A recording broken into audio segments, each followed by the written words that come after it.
সমস্ত শহরের বুকে রাতের আকাশ জুড়ে তখন বিরাজ করছে অসম্ভব অন্ধকার।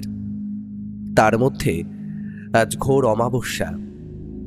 কালো অন্ধকারের মধ্যে সমস্ত শহরটাই যেন নিজেই নিজেকে অসম্ভব মায়াময় করে তুলেছে। চারিদিক ঠিক পরিষ্কারভাবে দেখা যায় না, কুয়াশায় ছেয়ে আছে সামনের পথঘাট।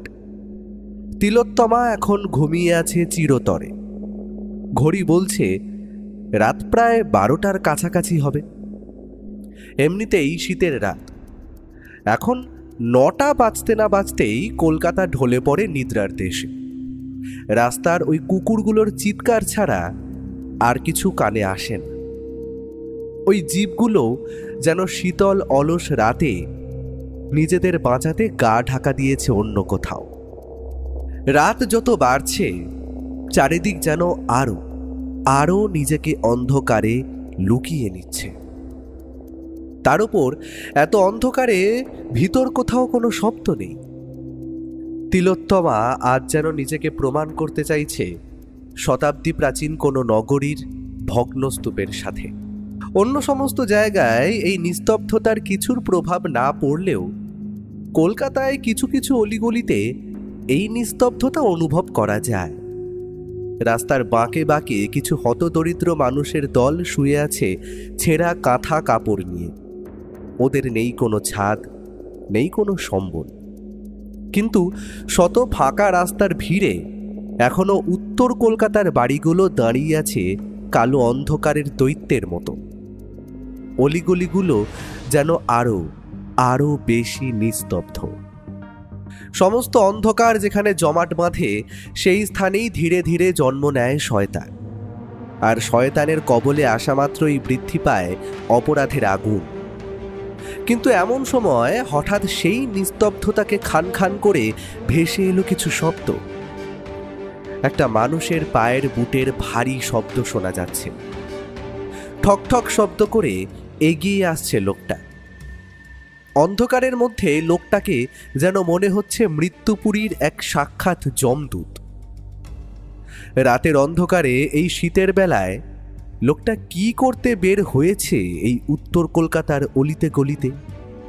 কিছু বদ মতলব নেই তো? এমনিতেই কলকাতায় এখন যা চোর ডাকাত ছিনতাইকারীদের দেখা মিলছে তাতে মানুষের প্রাণ অতিষ্ঠ। কিন্তু লোকটা ধীরে ধীরে এগিয়ে আসতেই দেখা মিলল তার ছেঁড়া কাপড় জামা পরা একটা লোকের শরীরে দারিদ্রতার ছাপ স্পষ্ট। কোনো রকমে ধীর গতিতে এগিয়ে আসছে সে। এই গহীন রাতের অন্ধকারে বেরিয়েও যেন ভয় নেই তার। সাধারণ মানুষ হলে হয়তো ভয়ে কাঁপতে কাঁপতে এগোতো এই অন্ধকারের রাতে। লোকটা কিন্তু চলেছে নিজের মনে ওই ডাস্টবিনটার দিকে। হয়তো রাতের বেলা পেটে কিছু পড়েনি তার। এত দয়ালু তো শহর না। কে কি খেলো বা না খেয়েই খালি পেটে ঘুম দিল কেউ তার খবর রাখে না। মাঝে মাঝেই এইসব ডাস্টবিনে কিছু কিছু খাবার পাওয়া যায়। লোকটা তা ভালো মতোই জানে। অনেক বড় লোকের যদি খাবার খেয়ে বেঁচে বেশি হয়ে যায় তখন তারা ফেলে যায় এই ডাস্টবিন। এই শত দরিদ্র মানুষগুলো হয়তো খিদের জ্বালায় কাতরাতে কাতরাতেই মারা যায় পথের পাশে। লোকটার গায়ে একটা ছেঁড়া শাল জড়ানো ছিল। সেটা একটু দূরে ফেলে দিয়ে সে এগিয়ে গেল ওই ডাস্টবিনটার দিকে। ওই দিকেই আর একটা মানুষ শীতে কিছু কাঁথা জড়িয়ে শুয়ে আছে তা দেখতে পেল সে আর মাথা ঘামান না। হয়তো ওরই মতো কোনো মানুষ শুয়ে আছে সেইখানে। এগিয়ে গেল ডাস্টবিনের দিকে।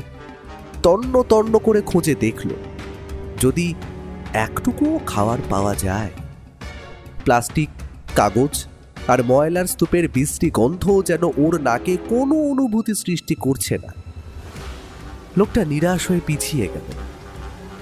কিছুই নেই আজ। রাতটা খালি পেটেই কাটাতে হবে আজ। রাস্তায় পড়ে থাকা চাদরটা তুলতে যাবে ঠিক তখনই পেছন দিক থেকে একটা শব্দ শুনতে পেল সে হয়তো জানতো না ওর জন্য আজ ওত পেতে বসে আছে স্বয়ং মৃত্যু। যেই মৃত্যুদূত প্রতি মুহূর্তে জানান দিচ্ছে আগাম বিপদের হাতছানি। সেই মৃত্যুদূত কাউকে ছাড়ে না। বড় হা করে থাকা মুখে গিলে নেয় সমস্ত কিছু। ভিখিরিটা কিছু বুঝে ওঠার আগেই দেখতে পেল পাশের শুয়ে থাকা লোকটা ওর দিকে এগিয়ে আসছে। এক পা করে এগোতে এগোতে লোকটা একদম সামনে এসে পড়েছে ওর। অতর্কিতে কোমর থেকে বার করে আনলো একটা ধারালো অস্ত্র। লোকটার মুখে তখন খেলা করছে একটা অদ্ভুত নারকীয় পৈশাচিক হাসি। এক মুহূর্ত সময় নষ্ট না করে অতর্কিতে একটা তীব্র কিছুর আঘাত হানল সে। ভিখিরিটা ছিটকে গিয়ে পড়ল রাস্তার এক পাশে। মুখ দিয়ে বেরিয়ে এলো একটা যন্ত্রণাদায়ক শব্দ। সে ঠিক কি করবে তা বুঝতে পারছে না। এমনিতেই সারাদিন পেটে কিছু না পড়ায় ভীষণ ক্লান্ত। তার উপর লোকটা একটু সন্ডা গোছে। ওর কাছে যে কিছুই নেই। চোর ছেচর হলেও এটাও কি বুঝতে পারবে না? আর একবার শেষ চেষ্টা করতে যাবে, পড়ে থাকা অবস্থায় লোকটা এক হাত দিয়ে ওর হাত দুটো চাপটে চেপে ধরল। সে তখনও তীব্র ছটফট করছে। তার মধ্যে আততায়ীর হাতে বেরিয়ে এলো একটা অদ্ভুত জিনিস। সেটা সে আস্তে করে বসিয়ে দিল ওর শরীরে। অন্ধকারে সে ঠাউর করতে পারল না কি জিনিস সেটা। শুধু ছোঁচ ফোটার মতো কিছু ঠেকল না, কোনো ব্যথা নেই। সে ধীরে ধীরে ঢুলে পড়ল ঘুমের কোলে। আততায়ী ধীরে ধীরে উঠে এলো শান্ত হয়ে পড়ে থাকা লোকটার শরীরের দিক থেকে।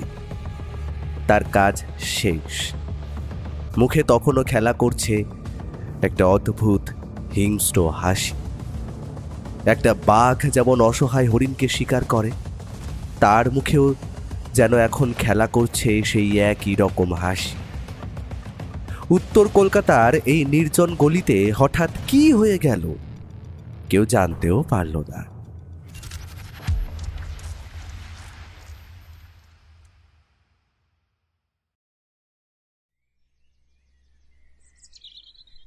আজকাল ব্যোমকেশের হাতে তেমন একটা কেস নেই।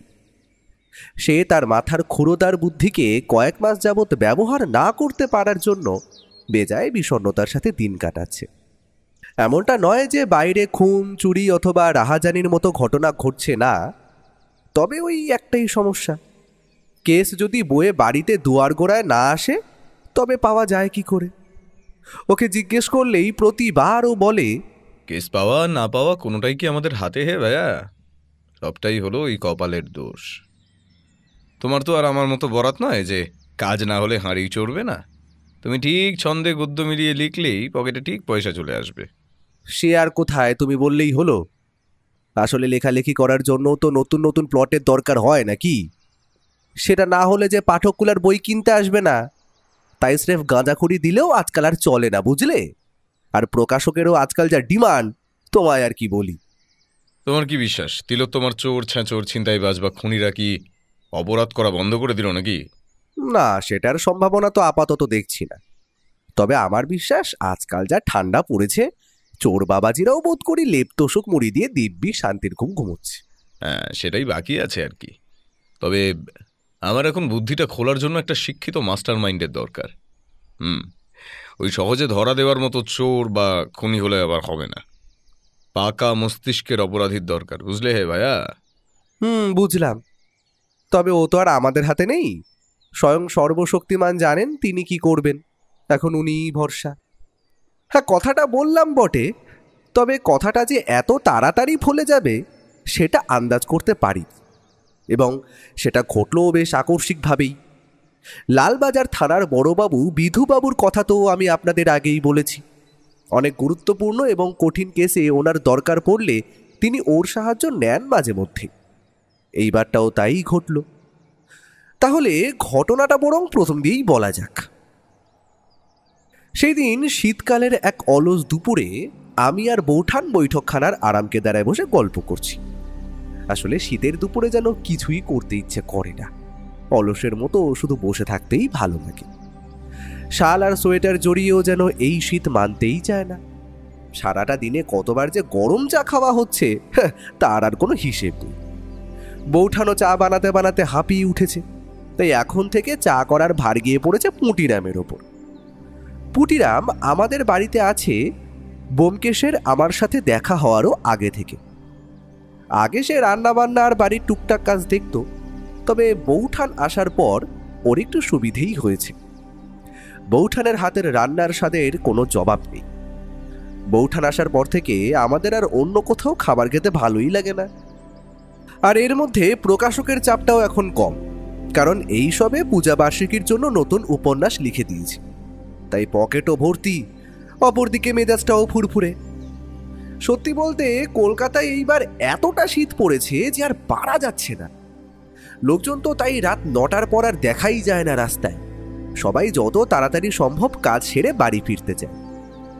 ব্যোমকেশ একটা শাল জড়িয়ে বারান্দায় দাঁড়িয়ে সিগারেট খাচ্ছিল। সে ঘরে এসে বাইরের দরজাটা টেনে দিয়ে বলল, হাইবারনেশন কি জানো ভাইয়া? কথাটা কেমন জানি আমার চেনা চেনা ঠিক ছিল, তবে ব্যাপারটা যে কি তখন তা মাথায় এলো না। অগত্যা বলতেই হলো, তুমিই বলো। এটা কিন্তু তোমার জানা উচিত ছিল ভাইয়া। আসলে ব্যাপারটা হলো, শীতকালে কিছু প্রাণীর মধ্যে বিপাকীয় কার্যকলাপ হ্রাস হয়ে যায়। এই অবস্থাকেও হাইবারনেশন বলা হয়। অনেক প্রাণী শীত ঘুমে যায়, যেমন মাছ, উভচর এবং সরীসৃপ। সাপ, ব্যাঙ বা টিকটিকি শীতল আবহাওয়ায় শীত ঘুমে যায়, কারণ তারা শীতল রক্তযুক্ত প্রাণী। তা তোমার এইরূপ মন্তব্যের কারণটা ঠিক কি জানতে পারি? আমার বিশ্বাস কলকাতার নামি নামি অপরাধীরাও এখন বোধ করি ওই হাইবারনেশনে চলে গেছে, তাই তাদের দেখা নেই। সত্যি তুমি বলো বটে। কথাটা শেষ হওয়ার আগেই বাড়ির বাইরে মোটর জিপের শব্দ শুনতে পেলাম, আর সেটা আমাদের বাড়ির নিচেই থামলো বলে মনে হলো। ও বলল, সাব ইন্সপেক্টর বিধুবাবুর জিপ, তিনি আসছেন। এই বিধুবাবুকে আমি চিনি অনেক দিন থেকেই, অনেক দিন ধরেই অনেক কেসে ওর সাথে থেকেই। লোকটার বয়স ওই 35-এর কাছাকাছি, ভুঁড়ি আছে, আর নাকের নিচে একটা বড় গোঁফ। আমরা তো আগে ওনাকে পাঞ্জাবি মনে হতো, পরে জেনেছি উনি বাঙালি। সঙ্গে সঙ্গে সিঁড়িতে ঠক ঠক করে বুটের ওঠার শব্দ পেলাম। সত্যি ঘরের মধ্যে ঢুকে এলেন বিধুবাবু। বেশ পরিপাটি করে চুল আঁচড়ে স্নান করে বেরিয়েছেন, তা বোঝাই যাচ্ছে। অর্থাৎ থানায় যাওয়ার আগেই এখানে এসেছেন। আমাদের দিকে নমস্কার করে তিনি বসলেন। ও একটা হাঁক দিল, পুটিরাম, আর এক কাপ চা দিয়ে যাও তো, বিধুবাবু এসেছেন। চা মনে হয় একটু বেশি ছিল পুটিরাম, তাই ওটা গরম করে সে দিয়ে গেল। ও একটু হেসে বলল, তা বিধুবাবু, ঘরে ঢোকার আগে যেভাবে মাথায় ঠোকা খেলেন আপনি, আর কানের পাশে সাবানটা এখনো পোছা হয়নি, দেখেই বোঝা যাচ্ছে যে আপনি সবিশেষ চিন্তায় আছেন। ব্যাপারটা কি? বিধুবাবু ঠিক ওর দৃষ্টির প্রশংসা করবেন না ওই কানের পাশের সাবান পরিষ্কার করবেন, তা হয়তো ঠিক না করতে পেরেই হাত কানের দিকে তুলে বললেন, আমার কি যাচ্ছে তা আমি জানি, তুমি বুঝবে না ব্যোমকেশ। খবরের কাগজ দেখেছো আজকের? ও ওর হাতের বন্ধ খবরের কাগজটার দিকে তাকিয়ে দীর্ঘশ্বাস ফেলে বলল, কি আর বলি বিধুবাবু, সে সুযোগ এখনো হয়নি। সকালবেলা উঠে একটু গল্প করার দরুন। তা হয়েছে কি, খুলে বলুন তো। খবরের কাগজের থেকে আপনার কাছে ভালো খবর থাকবে আমি জানি। বিধুবাবু প্রথমে নিজেকে খানিকটা সময় দিয়ে খানিকটা দম নিলেন। তারপর বিধুবাবু নিজের চায়ের কাপে চুমুক দিয়ে বললেন, প্রথমে তাহলে আগের ঘটনাগুলো বলি আগে, তারপর কাল রাতেরটা বলছি। এই মাসের 10 তারিখ নাগাদ শোভাবাজারের কাছে খালি ছোট গলিতে একটা মৃতদেহ উদ্ধার করি আমরা। পুলিশ তখন ভালো মতোই তল্লাশি চালায়, তবে খুনি যে কে তার হদিশ এখনও জানা যায়নি। ভদ্রলোক কিন্তু সাধারণ কোনো মানুষ নন, এই কলকাতার নামজাদা একজন সোনার দোকানের মালিক, সোনার কারবারের ব্যবসায়ীও বলতে পারো। তবে ছোটোখাটো দোকান নয়, বড় দোকান। চাঁদনি জুয়েলার্সের মালিক স্বয়ং জয়ন্ত সান্যাল। ভদ্রলোক কিভাবে এবং কেন মারা গেলেন সেটাও একটা রহস্য বলা চলে। ভদ্রলোকের অগাধ টাকা ছিল, কিন্তু রাতের বেলা যে কি করতে হঠাৎ ওই গলির কাছে গিয়েছিলেন সেটা আমরা জানতে পারিনি। আর লোকটার মৃত্যু ঘটেছে অত্যন্ত আশ্চর্যজনকভাবে।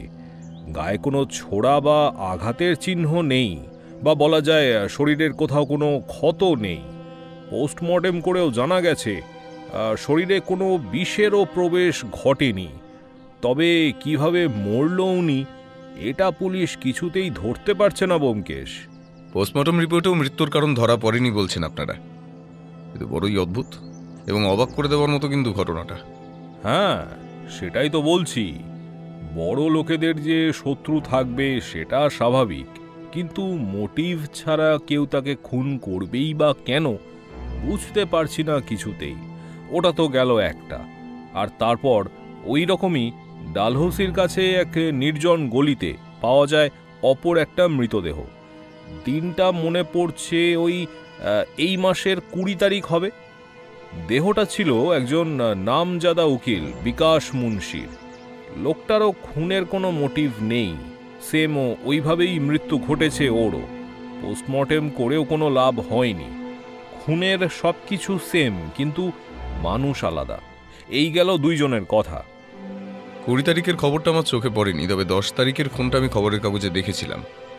আমি ভেবেছিলাম হয়তো পুলিশ ওদের কাজ করে আততায়ীর খোঁজ করে নেবে, আর লোকটা বড় লোক, তাই শত্রুর শেষ নেই, তাই আর মাথা ঘামায়নি। কিন্তু এখন দেখছি জোরালো ব্যাপার। ঠিক আছে, এগোতে থাকুন আপনি। পুলিশও সাধারণ মৃত্যু ভেবে ফাইল ক্লোজ করে দেয়। আমার কাছে দুটোর সব ডিটেলস আছে, চাইলেই তা পাওয়া যাবে। আর তুমি তদন্তে যা যা দরকার সব রকম সাহায্য পাবে, আমি কথা দিলাম। তারপর বলি শোনো। আমি আর ও এতক্ষণ সমস্ত ঘটনা মন দিয়ে শুনছিলাম।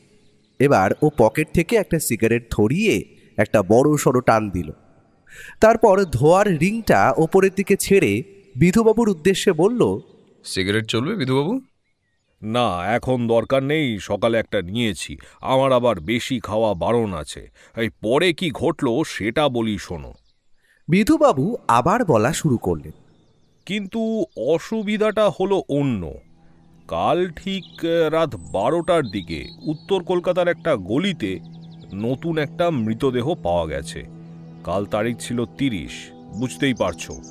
আর এই লোকটা কিন্তু আগেরগুলোর মতো হাই প্রোফাইল লোক নয়, রাস্তার একজন সাধারণ ভিখিরি।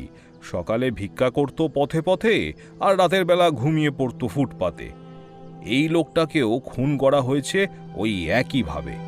তবে ওকে খুন করার কারণ কি? এদিকে রাতের বেলা হোক কিংবা দিনের বেলা, সাংবাদিকগুলোকে তো চেনই। সেই রাতে সব খবর নিয়ে তুলে দিয়েছে আজকের খবরের কাগজে। বোঝো ব্যাপারটা। ভিখারিটার মৃত্যুর খবরটাও তুলে দিয়েছে বড় বড় করে। তার উপর আবার ওটা আমার এলাকার আন্ডারেই পড়ে। একই রকম পরপর 3টি মৃত্যুর ঘটনা। সাংবাদিকরা কি আর ছাড়ে?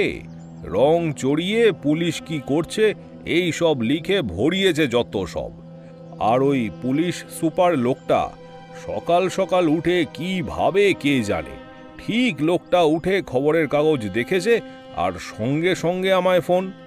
আমার এলাকায় এসব কি হচ্ছে বলে হাজার কথা শুনিয়ে দিল, আর বলেছেন সব খুঁজে তাড়াতাড়ি নাকি সব পরিষ্কার করে কেস সলভ করে রিপোর্ট দিতে। এবার বলো তো আমি কি করি? আমার মাথায় কিছু আসছে না, তাই তোমার কাছেই ছুটে এলাম। আমি এখন ওই ভিখারির বডিটা দেখতেই যাচ্ছি, তুমিও এসো না আমার সাথেই। সত্যি ওর হাতে তেমন একটা কাজ ছিলই না বলা চলে, তাই সে উঠে 2 মিনিটে তৈরি হয়ে নিল। আমিও পায়জামাটা জড়িয়ে বিধুবাবুর জিপে উঠে পড়লাম। বৌঠানকে আসতে দেরি হতে দেখলে খাবার খেয়ে নিতে বলে ওর সাথে আমি বেরিয়ে পড়লাম। ওকে দেখলাম খবরের কাগজটা সাথে করেই নিয়ে বেরিয়েছে, তাই জিপে বসে রাস্তায় আসতে আসতেই ওই খবরের ওই জায়গাটা ও মন দিয়ে পড়ছিল। কলকাতার রাস্তায় আজ বেশ জ্যাম বলা চলে। অনেকদিন ধরেই কোনো রাজনৈতিক দলের মিটিং বা মিছিল জাতীয় কিছু একটা হওয়ার জন্য এই হাল। এইসবের থেকে আর রেহাই নেই। রোজ দিন কিছু না কিছু লেগেই আছে, আর তাতে সাধারণ মানুষের হয়রানি হয় আর কি। ছোট রাস্তার ভিড়টা কাটিয়ে বেরোতেই গাড়ি বড় রাস্তায় পড়ার সঙ্গে সঙ্গে সামনে ফাঁকা পেয়ে দ্রুত গতিতে ছুটল। বেশিক্ষণ লাগলো না, পুলিশের জিপ আমাদের বেশ 21 মিনিটের মধ্যে পৌঁছে দিল সেই জায়গাটায়। সত্যি বলতে সকালেও গলির মধ্যে যে হালকা ভিড় থাকবে তা আমি আন্দাজ করতে পেরেছিলাম। আর চারিপাশে এদিক ওদিক ঘিরে রয়েছে কয়েকজন চেনা পুলিশ। মৃতের শরীরের চারপাশে সাদা রঙের ডেড মার্ক দিয়ে ঘিরে রেখেছে ওরা। ওকে দেখলাম প্রথমেই নেমে লাশটার কাছে চলে গেল।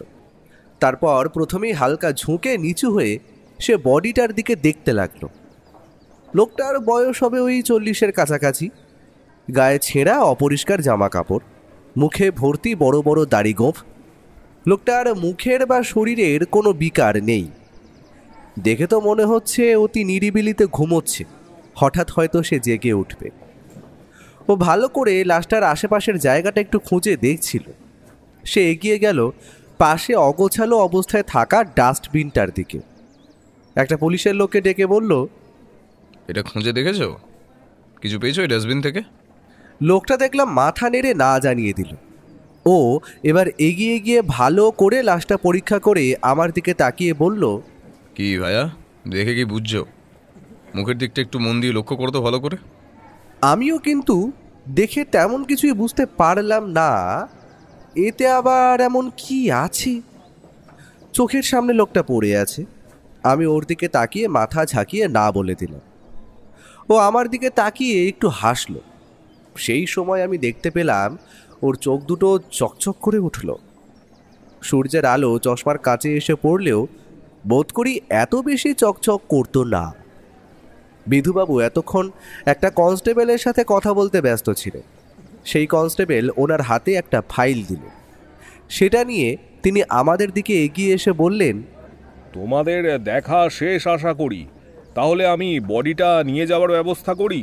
আর লোকটার পকেটে কিন্তু পাওয়া গেছে প্রায় 3000 টাকার ক্যাশ নোট। ও একটু উত্তেজিত হয়ে বলল, বলছেন কি বিধুবাবু? এটাই তো একটা চাঞ্চল্যকর তথ্য। ভিকিরিগুলোর পকেটেও আজ এত টাকা থাকছে নাকি? আজকাল তো আমার পকেটেও এত টাকা থাকে না। তো একটা কাজ করুন, বডিটা তাড়াতাড়ি পরীক্ষা করতে পাঠান, আর যত দ্রুত পারা যাবে আমাকে এটা রিপোর্ট দেবেন। বিধুবাবু এবার মাথা চুলকে বললেন, এই খুনটাও ঠিক আগের বারের দুটো খুনের মতোই, প্যাটার্ন সেম বলা চলে। অপরদিকে আমার মনে হচ্ছে এই খুনগুলো হয়তো একটা লোকেরই কাজ, বা বলা চলে একজন আততায়ীর কাজ। এরও তো খুনের মোটিভ পাওয়া যাচ্ছে না। ধুস, এটাও হাতছাড়া হলে আমার আর প্রমোশনের আশা নেই দেখছি। আপনি একদম ঠিক ধরেছেন বিধুবাবু। আর ভালো করে ভেবে করে দেখুন, ঘটনাগুলি কিন্তু ঘটছে 10 দিন পর পরই। প্রথমটা ঘটলো 10 তারিখ নাগাদ, তারপরেরটা 20, আর আজ তো 30। এক কথায় বলা চলে 3টে খুনের মধ্যে কোথাও না কোথাও মিল আছে, অথবা খুনি আমাদের কিছু সূত্র দিতে চাইছে হয়তো। আমার মাথায় কিছু আসছে না, তুমি বরং এই সব কিছুর একটু তদন্ত করো। ও ওনার কথায় কান না দিয়ে এগিয়ে গেল আবার বডিটার দিকে। তারপর বডিটার মুখের দিকে আঙুল দেখিয়ে বলল, ভালো করে দেখুন বিধুবাবু, লোকটার মুখে কিন্তু দেখা যাচ্ছে আতঙ্কের ছাপ, অর্থাৎ সে কিছুতে ভয় পেয়েছে। আর যেভাবে তাকে ফেলে রাখা হয়েছে তাতে যে কেউ আক্রমণ চালিয়েছে এর উপর তা স্পষ্ট। তার মানে তো তুমি বলতে চাইছো এটা অ্যাটেম্পট মার্ডার? একদমই তাই, সেটা আমি হলফ করে বলতে পারি। আমি বলে উঠলাম, তবে খুনটা হলো কিভাবে? শরীরে আঘাত নেই, কোনো বিষ নেই, সবটাই কেমন জানি ধোয়া ধোয়া ঠেকছে আমার কাছে। ও এবার বিধুবাবুকে বলল, বডিটা পোস্টমর্টমে পাঠাচ্ছেন ঠিক আছে, তবে আমার আগের দুজন খুন হওয়া লোকগুলোর পরিবারের ডিটেলস চাই কিন্তু। আর দরকার হলে আমি ওদের সঙ্গে গিয়ে কথা বলবো। এখন দুপুর হতে চললো, আমি চলি কেমন? এই তথ্যগুলো জোগাড় করে রাখুন, বাকিটা আমি দেখছি। বিধুবাবু আমাদের জিপেই ছেড়ে দিয়ে আসবেন বলেছিলেন, তবে ও বলল আমরা ট্যাক্সিতে চলে যাব। উনি যেন এখন রিপোর্টগুলো আনার ব্যবস্থা করেন। সেখান থেকে ট্যাক্সিতে বাড়ি ফিরতে ফিরতে আমি ওকে বললাম, তা কি বুঝতে পারছো? আমার তো বিশ্বাস এইসবের পেছনে আছে হয়তো কোনো গভীর এক ষড়যন্ত্র। কারণ দেখো, প্রথম 2 বার শহরের নামি দামি লোক, আর এইবার সোজা রাস্তার এক ভিক্ষুক। দিন আনা দিন খাওয়া লোকটার কাছে আততায়ীর কি পাওয়া থাকতে পারে যে তাকে খুন করবে? থাকে থাকে, প্রথমত ভিক্ষুকটার পকেট থেকে মিলেছে প্রায় 3000 টাকার নোট, সুতরাং তাকে গরিব বলা চলে না। অপরদিকে লোকটাকে খুন করা হতে পারে আগের দুটো খুনকে পুলিশের নজর থেকে লুকিয়ে ফেলার জন্য। হয়তো এই খুনটা মোটিভহীন। তুমি জানো তুমি কি বুঝতে পেরেছ? ও খালি হেসে বলল, আমি এখনো অথই জলেই খালি ধোঁয়া ধোঁয়া কিছু তথ্য পেয়েছি মাত্র। দেখা যাক কেসটা কত দূর এগোয়। কিন্তু আমি হলফ করে বলতে পারি এ কোনো শিক্ষিত মাস্টার মাইন্ডের কাজ। না হলে খুনের সঙ্গে একটা ক্লু রেখে গেল না। কিভাবে মৃত্যু ঘটিয়েছে সেটাও বোঝার উপায় নেই। শিক্ষিত মাথা আর উপযুক্ত উপস্থিত বুদ্ধিযুক্ত আততাই, এটাই তো চেয়েছিলাম। বাড়িতে ফিরে ও আর আমি প্রথমে স্নান সেরে নিয়ে খেতে বসলাম। আজ রান্না বৌঠান করেছে। সত্যি বলতে বৌঠানের হাতের রান্নায় জাদু আছে। হাত চেটেপুটে খেলাম আজকে। দুপুরে আমি একবার ওর ঘরে গিয়ে দেখেছিলাম ও নিজের কালো ডায়েরিতে কিছু একটা লিখতে লিখতে সিগারেট টানছে। আমি জানি এই সময়টা ও ভাবনার জগতে ডুবে যায়, কেসটা নিয়ে কিছু চিন্তা করছে ও।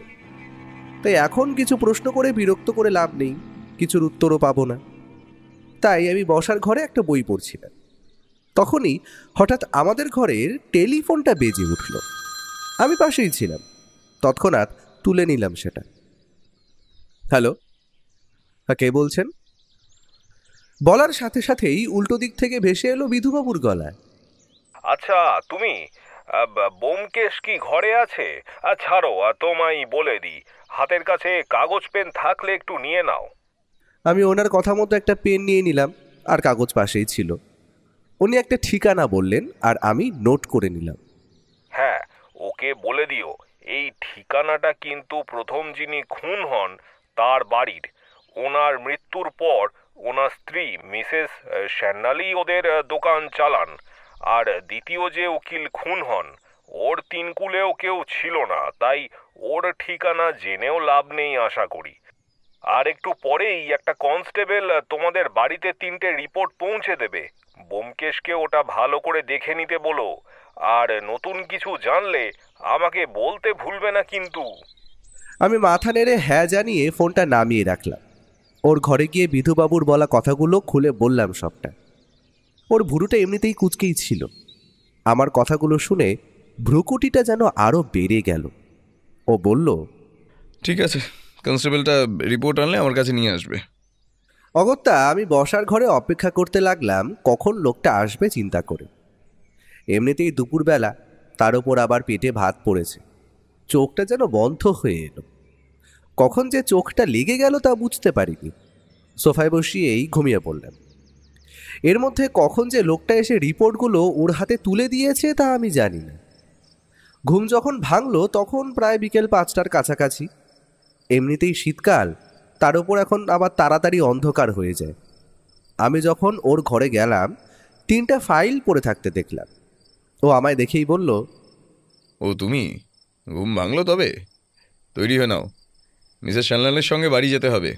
মহিলার সঙ্গে দেখা করা অত্যন্ত আবশ্যক। আমি শুধু বললাম, তুমি ওই ফাইলগুলো দেখেছো? কিছু কি জানতে পারলে রিপোর্টগুলো দেখে? ও চিন্তিত গলায় বলল, না, এখনও না। এই রিপোর্টগুলো সব বোগাস। আততাই ভালোভাবেই জানে কিভাবে খুনের সব প্রমাণ মুছে ফেলতে হয়। এই রিপোর্টে কিছুই নেই, শুধু মৃত্যুটা যে একই রকমের সেটা শুধু জানা গেছে। আর প্রথম যে দুজন খুন হয়েছিলেন, উকিল সাহেব ও মিস্টার শ্যানল, দুজনেরই হার্টের ব্যামো ছিল। এটা পরীক্ষায় ধরা পড়েছে। ব্যাস, এইটুকুই আপাতত। আমি আর কথা না বাড়িয়ে তৈরি হয়ে নিলাম মিসেস সান্যালের বাড়ি যাওয়ার জন্য। বৌঠান 3 পেয়ালা চা সামনে টেবিলে রেখে বসল। আমি চায়ে চুমুক দিয়ে বললাম, ও তৈরি হচ্ছে দেখলে? বৌঠান একটু হেসে ডাক ছাড়ল, কি গো শুনছো? এরপর কিন্তু চা ঠান্ডা হয়ে গেলে আমি আর গরম করতে পারবো না। পরে চা চা করবে না কিন্তু।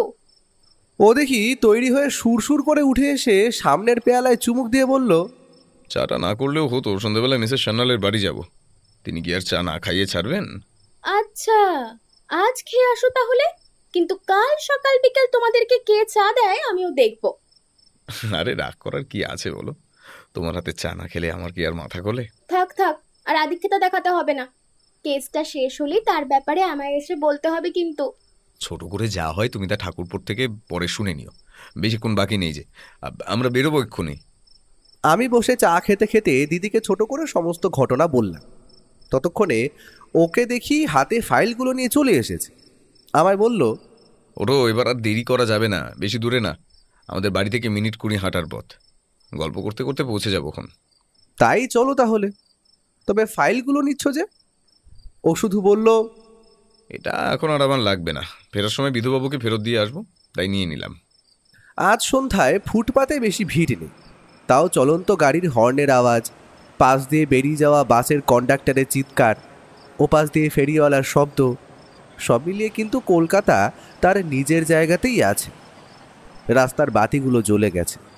ও আর আমি পথ ধরে হাঁটছি। ও আমায় বলল, চলো ভাইয়া, একটা গলির ভিতর দিয়ে যাওয়া যাক। একটু অন্ধকার হবে ঠিক, কিন্তু তাড়াতাড়ি হবে। আমরা যখন গলির মধ্যে দিয়ে হাঁটছি তখন যেন একটা অদ্ভুত অস্বাভাবিক কিছু মনে হতে লাগলো।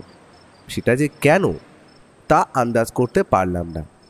খালি ষষ্ঠ ইন্দ্রিয় জানান দিচ্ছে একটা অদ্ভুত ছায়ামূর্তির আগমন। আমি চলতে চলতেই ফিসফিস করে ওকে উদ্দেশ্য করে প্রশ্ন করলাম, এই তুমি কি এই গলির ভিতরে আমাদের পেছন পেছন একটা অদ্ভুত ছায়ামূর্তির উপস্থিতি অনুভব করতে পারছো? ব্যাপারটা তবে তুমিও ধরতে পেরেছ। হ্যাঁ, আমি আগে অনুমান করেছি কি সেটা। আসলে একটা অজ্ঞাত লোক আমাদের উপর অনেকক্ষণ ধরেই কিন্তু নজর রাখছে। তবে সে আমাদের বুঝতে দিতে চায় না যে সে আমাদের পিছনে আছে। বিপদের আশঙ্কা দেখছি না, সুতরাং পা চালিয়ে চলো, আর বেশি পথ বাকি নেই। সত্যিই বেশ কম সময় লাগলো। আমরা সেই রাস্তা পেরিয়ে বড় রাস্তায় পড়ার সাথে সাথেই আমাদের চোখে পড়ল এক পেল্লায় দোতলা বাড়ি। বাড়ির গেটটাই এত বড় যে কি আর বলবো। একটা পাহারাদার গেটে বসে আমাদের দেখেই তাড়াতাড়ি গেটটা খুলে দিল। দারোয়ান লোকটা বাড়িটার দরজা অবধি আমাদের এগিয়েও দিল। বড় বেশ একটা বাগান সদর অবধি চলে গেছে। মাঝখানে রয়েছে পাথর বিছানো রাস্তা। সেইখানে একটা কালো রঙের অ্যাম্বাসাডার গাড়ি দাঁড়িয়ে আছে। ও এগিয়ে গিয়ে ডোরবেল টিপতেই সামনে একটি চাকর এসে দরজা খুলে দিল আর আমাদের নিয়ে গেল একটা বসার ঘরে। চাকরটা আমাদের বসতে বলে চলে গেল।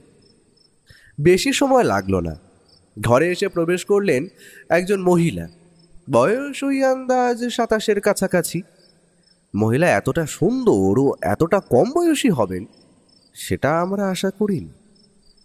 মহিলার শরীরে রয়েছে সাদা রঙের দামি একটি শাড়ি, রয়েছে হালকা গয়না।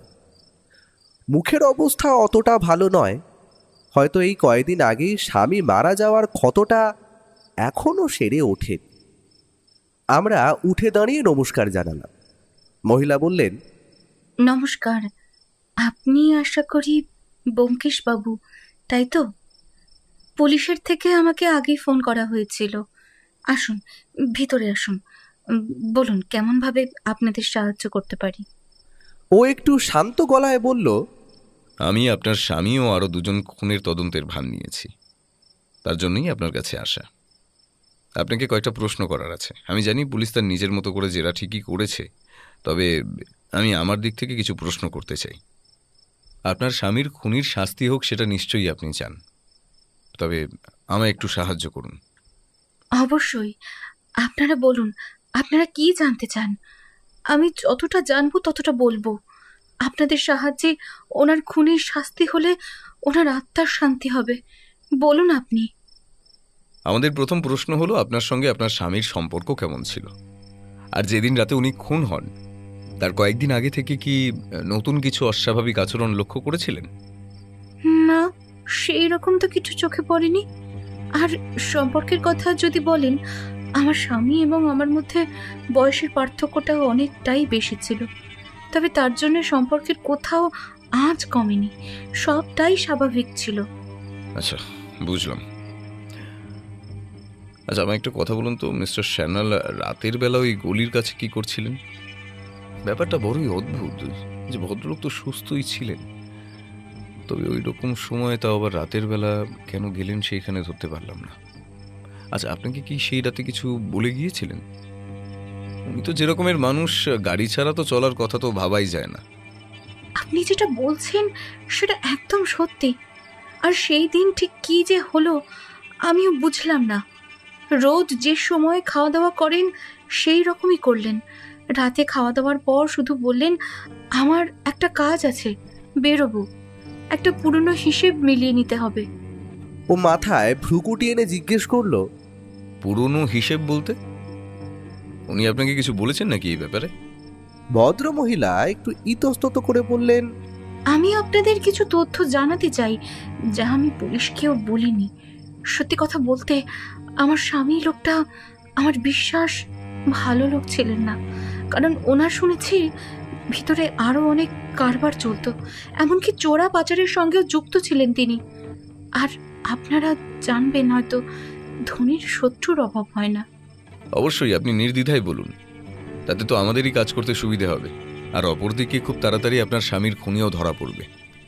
তাহলে বলি শুনুন, আসলে আপনি হয়তো জানেন না, বা কেউই হয়তো এটা জানে না, আমাদের কলকাতার বুকে এত বড় দোকান আর বাড়ি এমনি এমনি হয়নি। আমার স্বামী আগে আপনার আমার মতো একজন সাধারণ ঘরের ছেলে ছিলেন। পয়সা করিও তেমন একটা ছিল না, সম্পত্তি তো বাদই দিলাম। তিনি তখন হয়তো নতুন নতুন কাজ করতেন শেঠ বলবন্ত রায়ের দোকানে, এবং তিনি শেঠজির এই সব সম্পত্তির দেখাশোনা করতেন। এক কথায় বলা চলে, তিনি সেই শেঠজির ম্যানেজার ছিলেন, অপরদিকে পরামর্শদাতাও। শুনেছিলাম শেঠের বউ মারা গিয়েছিল অনেক আগেই। ওনার একটা ছেলে ছিল, আগে হলে হয়তো আমি বলতাম না, কিন্তু আমার মনে হয় এখন এটা বলে নেওয়া উচিত। আমার স্বামী সৎ উপায়ে এই সম্পত্তি করেননি। সেই সময় শেঠজির ছেলের বয়স ছিল প্রায় 16-র কাছাকাছি। তিনি তার ছেলেকে অত্যন্ত ভালোবাসতেন, কিন্তু আমার স্বামীর এই সম্পত্তির ওপর লোভ ছিল, তাই তিনি সেই সময় একটা মেয়েকে ধরে আনেন ও শ্লীলতাহানির কেসে ছেলেটাকে ফাঁসিয়ে দেন। শেঠজি এমনিতেই ছিলেন একটু দুর্বল প্রকৃতির মানুষ। ছেলের এই কার্যকলাপ সহ্য করতে পারেননি। আদালতে ওঠে এই কেস ও মিথ্যেভাবে ছেলেটিকে ফাঁসানো হয়। যেহেতু ছেলেটির বয়স তখন 16, তাই জেলের বদলে একটা হোমে তাকে বন্দি করে রাখা হয়। শেঠজি অত্যন্ত ভেঙে পড়েন, ছেলেকে তৎক্ষণাৎ ত্যায্য পুত্র করেন। আর সেই সময় আমার স্বামী ওনার দুর্বলতার সুযোগ নিয়ে ওনাকে দিয়ে লিখিয়ে নেন সব সম্পত্তি। শেঠজি কিছুদিনের মধ্যেই হঠাৎ একদিন হার্ট অ্যাটাক করে মারা যান। সমস্ত সম্পত্তি পান আমার স্বামী। এত বছর সব কথা তিনি চেপে রেখেছিলেন। আর একটা কথা। আপনি নির্ভয়ে বলুন মিসেস সান্যাল। আপনি যা কথা বলেন, এই কেসটা এখন যেন অন্যদিকে মন নিতে শুরু করেছে। আপনি যা বলছেন এগুলো সম্পূর্ণ অজানা এবং নতুন তথ্য। হ্যাঁ, আর একটা কথা আপনাদের আমার প্রথমেই বলা উচিত ছিল, যেটা আমি গোপন করে যাই। তা হলো, আমি কিন্তু মিস্টার স্যান্যালের প্রথম স্ত্রী নই, আমি দ্বিতীয় পক্ষ। আসলে যেসব ঘটনা আপনাকে আমি বললাম, সবটাই আমার স্বামীর মুখে শোনা। এই সব ঘটনার অনেক পরে আমাদের বিয়ে হয়েছিল, তাই আমি কিছুই জানতাম না। তিনি খুন হওয়ার কিছুদিন আগে আমায় কথায় কথায় এইসব বলেছিলেন। সত্যি কথা বলতে, উনি বেশ কিছুদিন একটা অদ্ভুত সমস্যাতেও ছিলেন। সেটা শারীরিক দিক থেকে ওনাকে দুর্বল করে দিয়েছিল। সেটা হলো, উনি কয়দিন আগে থেকেই হার্টের সমস্যায় ভুগছিলেন। সবসময় যেন অদ্ভুত রকমভাবে হাঁপাতেন। ডাক্তারও দেখাচ্ছিলেন, তবে শেষ রক্ষা আর হলো কই বলুন? শেষ অবধি খুন হতে হলো ওনাকে। দাঁড়ান, নামটা কি যেন ছিল, মাথায় আসছে না ঠিক। হ্যাঁ, এবার মনে পড়েছে, মিস্টার মিশ্রা। আমার স্বামীকে একজন হার্ট স্পেশালিস্ট ডক্টর অনিরুদ্ধ রায়কে রেকমেন্ড করেছিলেন, তাকেই দেখাতেন তিনি। আর কিছুদিন যাবৎ ওনার সমস্ত চিকিৎসা ওনার তত্ত্বাবধানেই হচ্ছিল। খুব বড় নাম করা ডাক্তার। কলকাতা শহরে ওনার নিজস্ব চেম্বারও আছে। সেখানে তো শুনেছি রোগীদের ভিড় লেগেই থাকে। তবে তিনি ওনাকে বাড়ি এসে ট্রিটমেন্ট করতেন, তার জন্য বেশ মোটা অঙ্কের টাকাই চার্জ করতেন। তবে অনেকটা সুস্থ হয়ে গিয়েছিলেন। কিন্তু আপনি যার কথা বললেন মিস্টার মিশ্রা, উকিল সাহেবের কথা বলছেন কি আপনি? কথাটা শেষ করার আগেই মহিলা বললেন, হ্যাঁ, আপনি একদম ঠিক বলেছেন, উনিও কিছুদিন আগে খুন হন। ও এবার উঠে বলল, অসংখ্য ধন্যবাদ মিসেস সান্যাল। আপনি জানেন না আপনি আমায় কতটা সাহায্য করলেন। আজ তাহলে উঠি, কেমন? আপনার তথ্যগুলো আমায় এই কেসটায় অনেকটা সাহায্য করবে। তবে একটা শেষ প্রশ্ন করতে পারি কি? অবশ্যই। আপনি সমস্ত তথ্যগুলো পুলিশকেও বলতে পারতেন, তাতে ওদেরও কাজ করতে অত্যন্ত সুবিধা হতো। আপনি সেটা ওনাদের না বলে আমাকে বললেন কেন? খুব সহজ ব্যোমকেশবাবু। প্রথম কথা হলো, পুলিশের উপর আমার তেমন একটা ভরসা নেই। অপরদিকে একজন মহিলার স্বামী মারা গেছেন, তার মনের অবস্থা কেমন হবে সদ্য সদ্য আপনি বুঝতেই পারছেন আশা করি। ওই লোকগুলো আমায় বিরক্ত করে জেরা করছিল, অমন মানসিক অবস্থার সময়ও। তার উপর ওরা আমায় দোষী রূপে সন্দেহ করছিল। ভাবুন একবার, আমি নাকি নিজের স্বামীকেই খুন করব। এটা কোনোভাবে সম্ভব? বুঝতে পেরেছি, অসংখ্য ধন্যবাদ। আজ উঠি কেমন? আপনারা বসুন, আমি কথায় কথায় ভুলেই গেছি একদম। একটু চা আনতে বলি? না, সেটার কোনো দরকার নেই। আজ আমাদের তারা আছে, পরের বার আসলে নিশ্চয়ই খেয়ে যাব। ধন্যবাদ। ও আর আমি বেরিয়ে এলাম রাস্তায়। ও আমার দিকে তাকিয়ে একটু হেসে বলল, আরামের টাকা কেউ খেতে পারে না, বুঝলে ভাইয়া। আর টাকা থাকলেও যে এতটা কম বয়সী বউ পোষা যায় সেটা জানা হয়ে গেল। আর এখন দেখো, এত ফন্দি করে সম্পত্তি পেয়ে কি হলো? মরতে হলো সেই খুন হই। আর এখন সব সম্পত্তির মালিক এই মহিলাই। তুমি কি এই মহিলাকেও সন্দেহ করছো নাকি? তদন্ত চলাকালীন কাউকেই সন্দেহের বাইরে রাখা যায় না, তবে পুলিশের লোক যে ভুলগুলো করেছিল সেগুলো না করার কারণে অতি সহজেই অজানা কিছু তথ্য জানা হয়ে গেল, দেখলে ভাইয়া। তবে উনিও সন্দেহের তালিকায় রয়েছেন। অবশ্যই। ভদ্রমহিলার বয়সও কম, হয়তো সমস্ত সম্পত্তি হাতানোর লোভে লোক লাগিয়ে খুনও তো করাতে পারেন ওনার স্বামীকে। হতেই পারে, তবে বাড়ি থেকে তোমার বৌঠানের হাতের কড়া চাটা খেয়ে আসাই ভালো হলো। বড়লোকের বাড়ির চা পাতা খরচ হলো না, কি বলো? আমরা পথে হাঁটতে হাঁটতে কথা বলছিল। একটু এগিয়েই আমাদের সামনে পড়ল সেই অন্ধকার গলিটার মুখ, যে গলি দিয়ে আমরা আসার সময় এসেছিলাম। আবার আমরা তাড়াতাড়ি হওয়ার জন্যে সেইখান দিয়ে বাড়ি ফিরবো বলে ঠিক করলাম। চার মাথার মোড়টায় তখন লোকজন তেমন একটা ছিল না।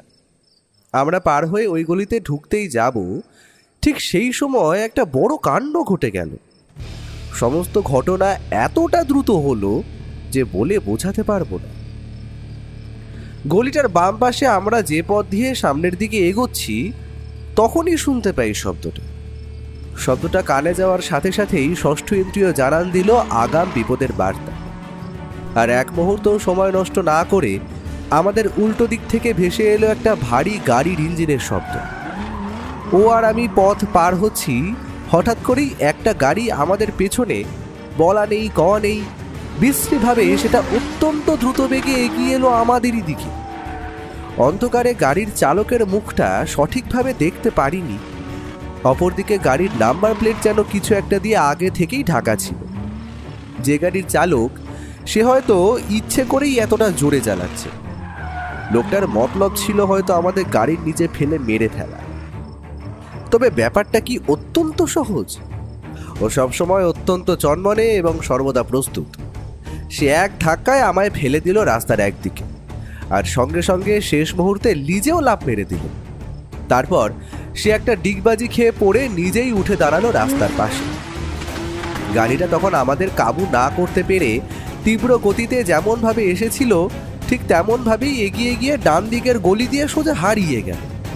আমি বুঝতে পারলাম যাওয়ার সময় আমাদের ওপর এই লোকটাই পায়ে হেঁটে নজর রাখছিল।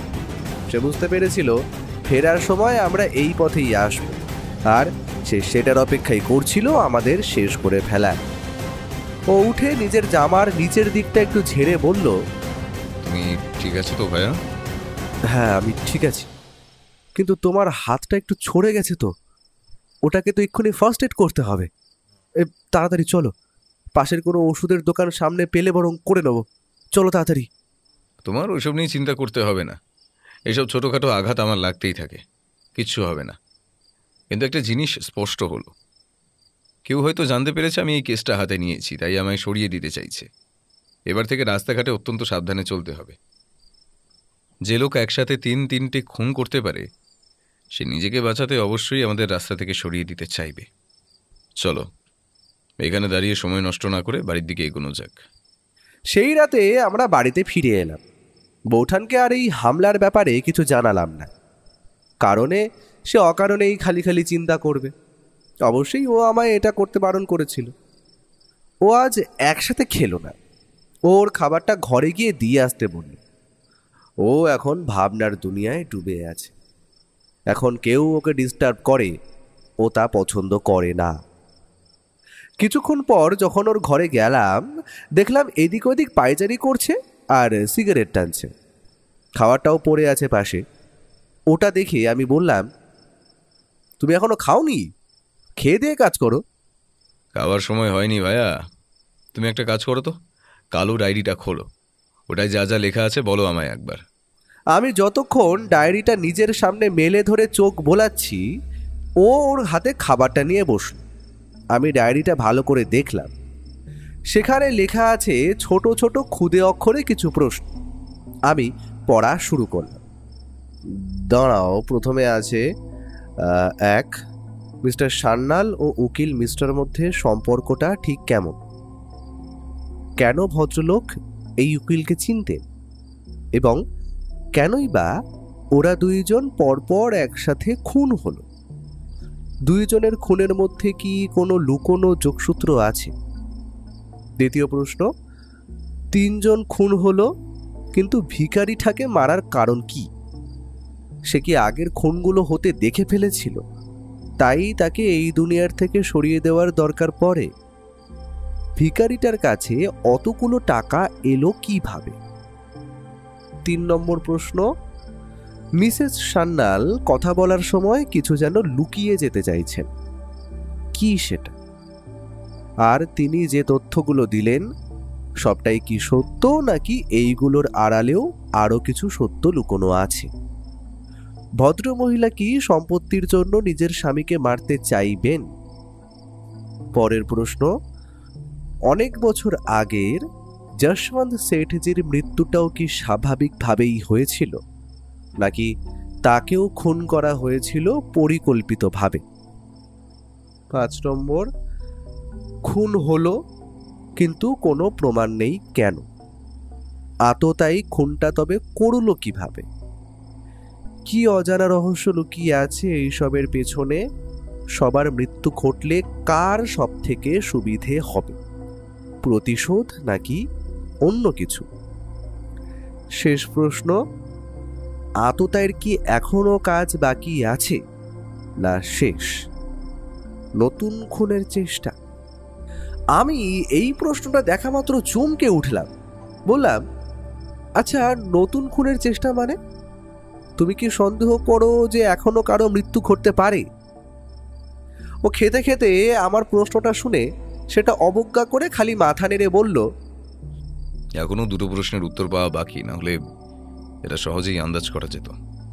আর সেই 2টো প্রশ্নের উত্তর দিতে পারে একজনই। আমার বিশ্বাস সে আমাদের এই কেসে নতুন কিছু তথ্য দিতে পারবে।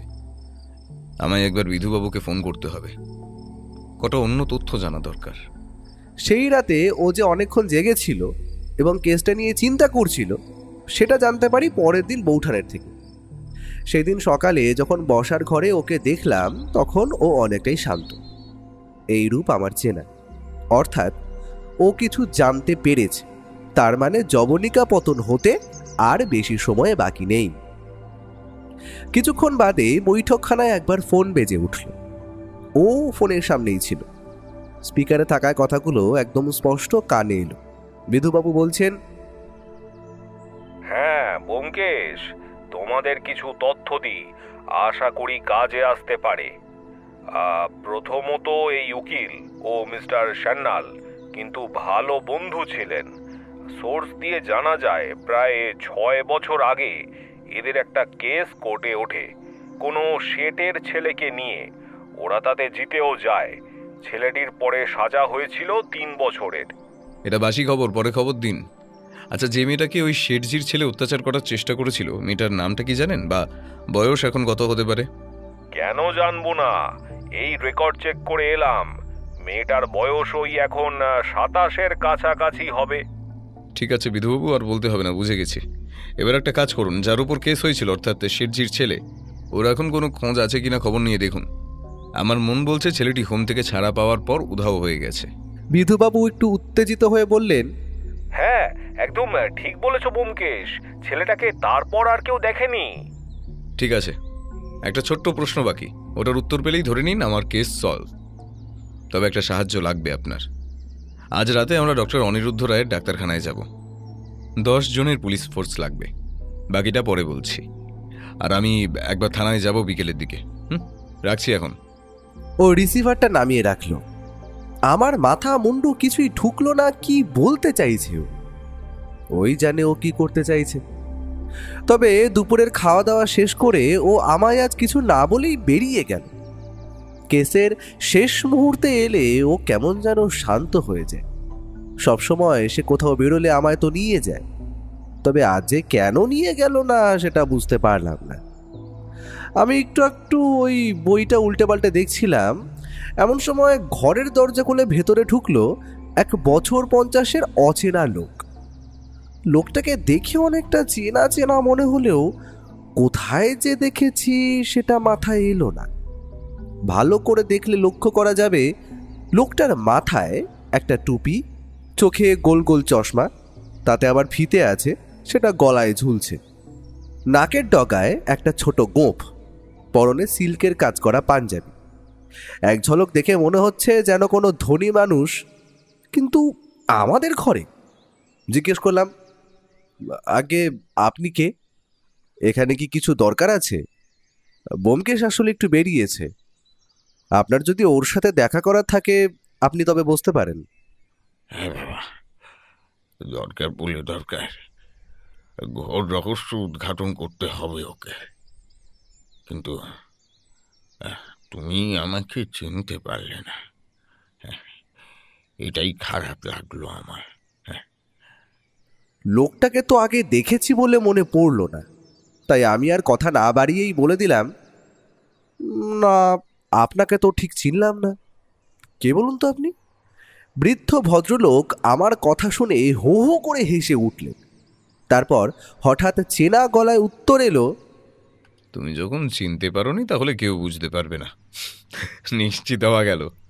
আরে এ যে ব্যোমকেশ, চিনতেই পারিনি।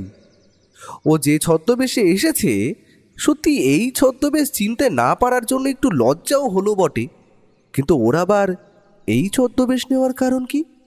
ওকে জিজ্ঞেস করতেই ও বলল, সব বুঝতে পারবে 10 মিনিটের মধ্যে তৈরি হয়ে নাও। আজ আমরা একটা খেলা খেলবো, অথবা তুমি বলতে পারো একটা নাটক প্লে করব। আর সেই নাটকের হিরোও আছে, ভিলেনও আছে, এবং নায়িকাও আছে। আমি সবটা বিধুবাবুকে বুঝিয়ে দিয়েছি। বিধুবাবু জিপ নিয়ে আসছেন, তোমায় ওনার সঙ্গে যেতে হবে। আমি ট্যাক্সি নিয়ে পরে আসছি। বিধুবাবুকে সব বলা আছে, ওনার সঙ্গেই থাকবে তুমি। কিন্তু তুমি কোথায় যাবে সেটা তো বললে না।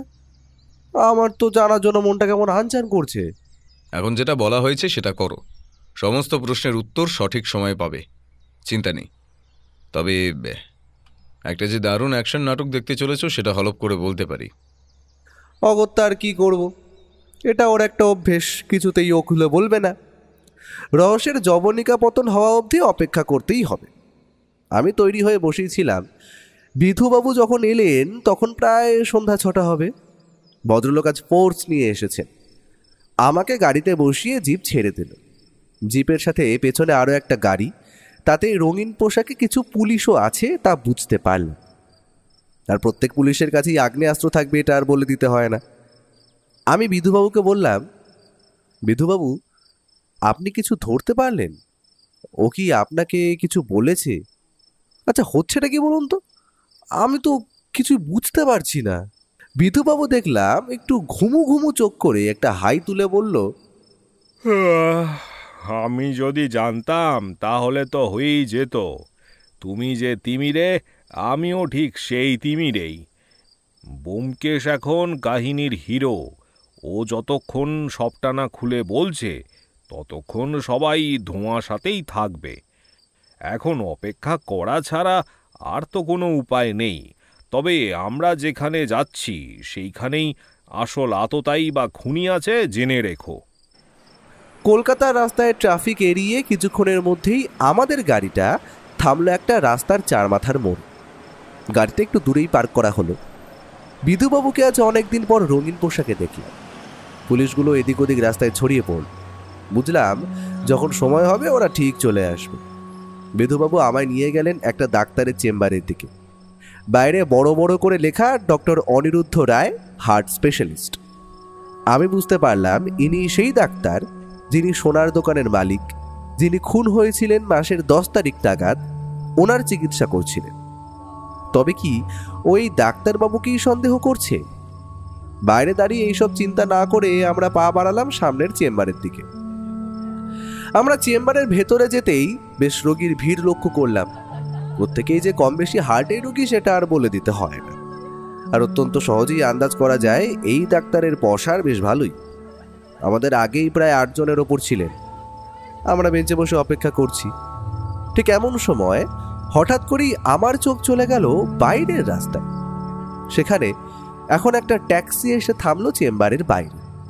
অবাক হলাম, কারণ সেটা দিয়ে নামতে দেখলাম ছদ্মবেশধারী ব্যোমকেশকে।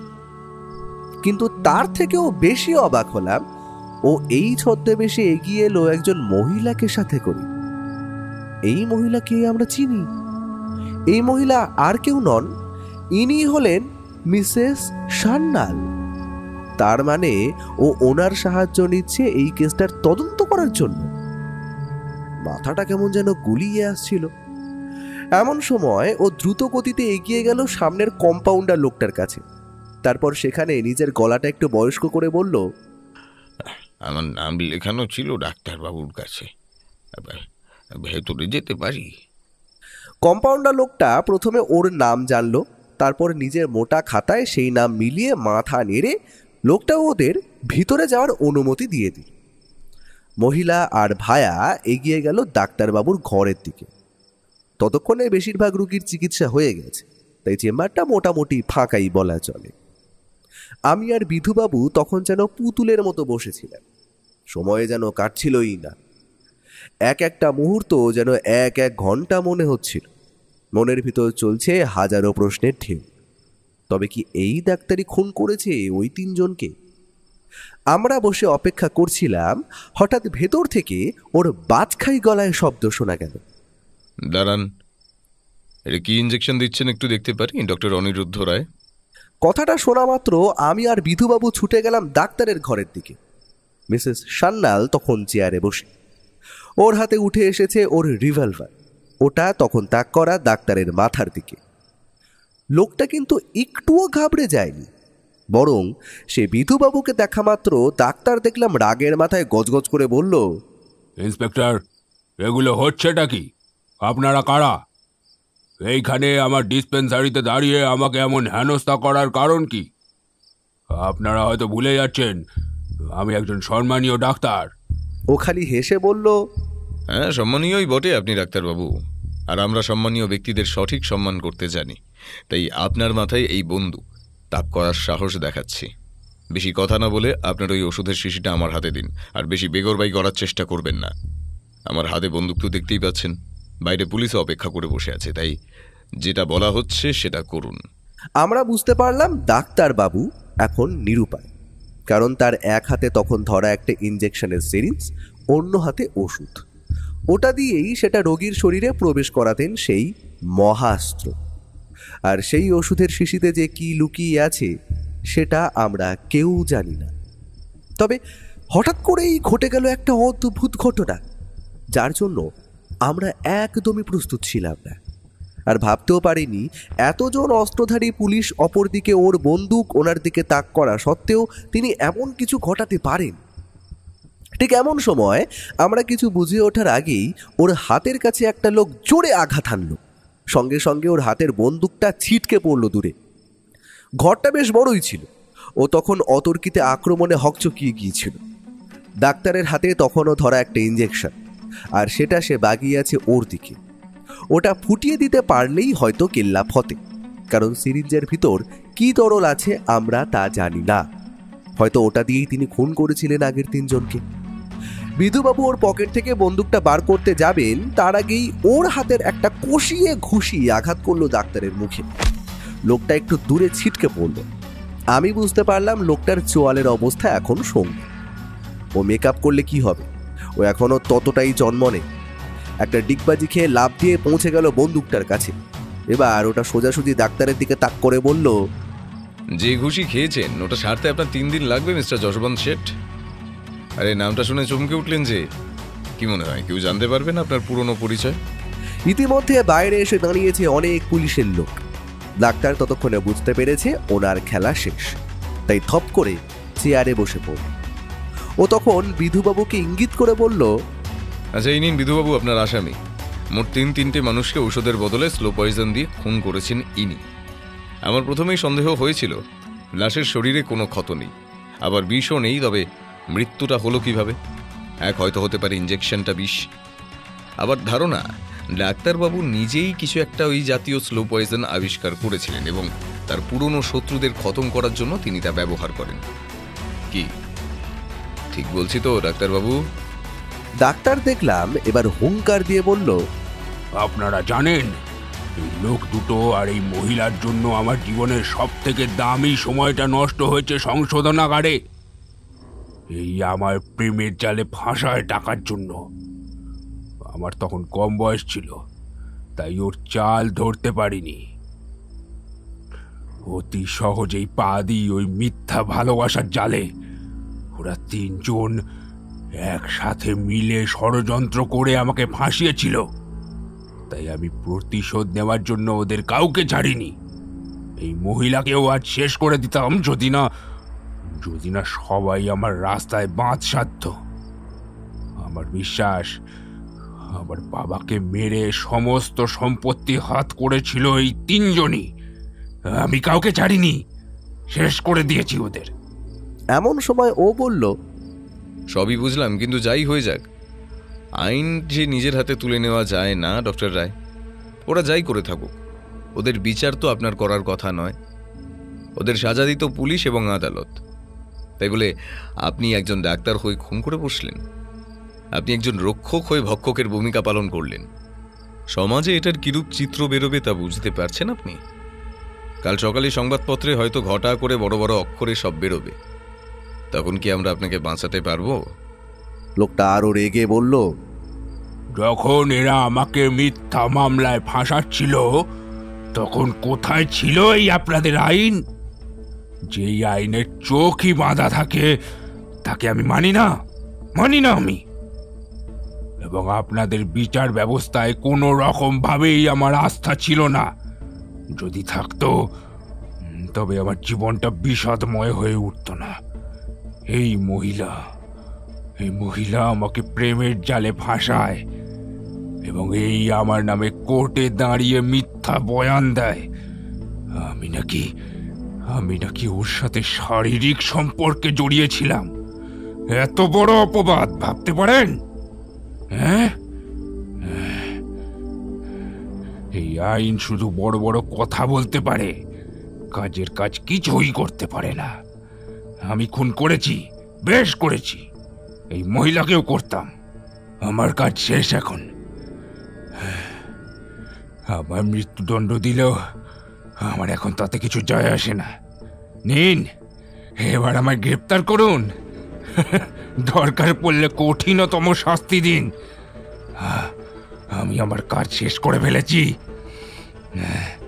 আমার বাবার আসল খুনিদের এই দুনিয়া থেকে সরিয়ে ফেলেছি আমি।